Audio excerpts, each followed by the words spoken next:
Hello friends, welcome to Mathiyani channel. இன்றைக்கி நம்ம சேனலில் வடிவேல் ஸ்டைலில் ஒரு ஊத்தப்பம் எப்படி செய்கிறதுன்னு வாங்க பார்க்கலாம். ஊத்தப்பம் செய்கிறதுக்கு ஃபஸ்ட்டு வெங்காயத்தை எடுத்து பொடி பொடியாக வெட்டி எடுத்து வச்சுக்கோங்க.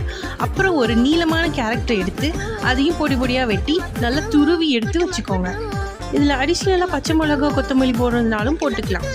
அவர் ரெசிபி பண்ண போகிறோம். அவர் ஸ்லாங்கில் என்ன எப்படி, இப்போ தோசை சட்டி சூடானதும் கிண்ணம் நிறைய மாவு எடுத்து பெரிய ரவுண்டாகவும் இல்லாமல் சின்ன ரவுண்டாகவும் இல்லாமல் பொதுவாக ஒரு ரவுண்டை ஊற்றி அதில் துருவின அந்த கேரட்டை மட்டும் அள்ளி அப்படியே பரபரப்பாக தூவி விட்டு அந்த வெங்காயத்தையும் அம்பிட்டு அள்ளி அப்படியே பரபரன்னு தூவி விட்டு இட்லி பொடி இருக்கு பார்த்தீங்களா, அப்படியே மல்லிச்சாரல் மாதிரி அப்படியே பரபரன்னு பேய விட்டு ஒரு 16 கரண்டி நெய், இல்லை 16 வேணாங்க, 2 ஸ்பூன் போட்டாலே மனமும் சுவையும் அப்படி இருக்கும்.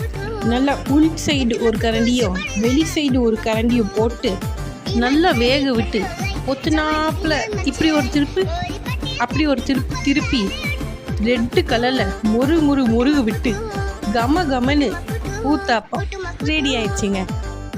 இந்த வீடியோ உங்களுக்கு பிடிச்சிருந்ததுன்னா லைக் பண்ணுங்கள், ஷேர் பண்ணுங்கள், மறக்காமல் நம்ம சேனலுக்கு சப்ஸ்கிரைப் பண்ணுங்கள். இந்த ரெசிபியை ட்ரை பண்ணிவிட்டு கமெண்ட்டில் சொல்லுங்கள்.